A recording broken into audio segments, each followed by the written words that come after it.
Hi! So habang nagbabalo tayo ng ating mga shades, magkwento naman tayo regarding sa annulment.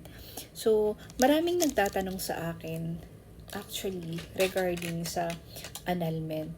So ang annulment po kasi based sa ating family code, may dalawang paraan para mapawalang bisa ang marriage ng isang tao. So, it's either declaration of nullity or annulment. So, ang declaration of nullity po kasi may specific grounds na sinabi sa ating batas. So, ganun din sa ganun din sa annulment. May mga grounds yan. Pero, minsan, kaya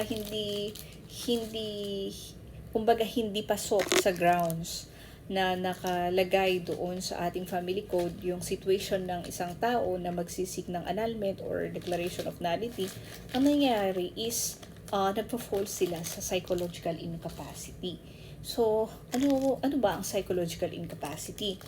So, ang pinoprove mo sa psychological incapacity is pinoprove mo na yung isang tao or yung kapartner mo ay hindi niya na-fulfill ang kanyang marital obligation sa relationship ng mag-asawa.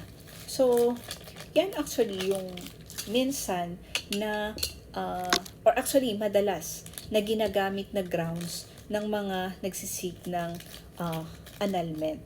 Diyan pumapasok yung mga example